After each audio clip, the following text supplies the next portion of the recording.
Hanuman junction Vijayawada రోడ్లోని Narayana school వద్ద speed బ్రేకర్లు ఏర్పాటు చేయాలని విద్యార్థుల తల్లిదండ్రులు కోరుకుంటున్నారు. ఇప్పటికే విద్యార్థులు భయాందోళనకు గురవుతున్నారని, అనేక మంది రోడ్డు దాటేటప్పుడు వేగంగా వాహనాలు వస్తున్నప్పుడు భయాందోళనకి గురవలసి వస్తుందని, కాబట్టి జాతీయ రహదారి అధికారులు దాన్ని గుర్తించి అక్కడ స్పీడ్ బ్రేకర్లను ఏర్పాటు చేయాలని విద్యార్థుల తల్లిదండ్రులు, ప్రయాణికులు, ప్రజలు కోరుకుంటున్నారు. హనుమాన్ జంక్షన్ విజయవాడ రోడ్డులోని నారాయణ స్కూల్ వద్ద జాతీయ రహదారి ప్రమాదకరంగా మారింది.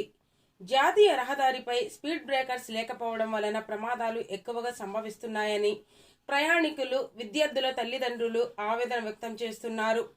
విజయవాడ రోడ్డులో జాతీయ రహదారిని ఆనుకొని నారాయణ స్కూల్ ఉండడంతో ఉదయం, సాయంత్రం విద్యార్థులు ఎక్కువగా వెళ్తూ వస్తూ ఉంటారు.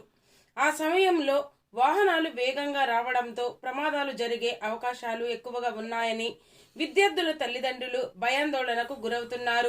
ఇటీవల కాలంలో ఒక చిన్నారి విద్యార్థి స్కూల్ నుండి వస్తున్న క్రమంలో వేగంగా వస్తున్న ఒక వాహనం ఢీకొట్టపోయింది.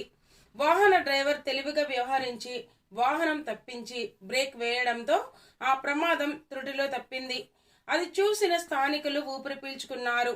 ఇలా ఎన్నోసార్లు కొన్ని సంఘటనలు చోటు చేసుకుంటున్నాయి.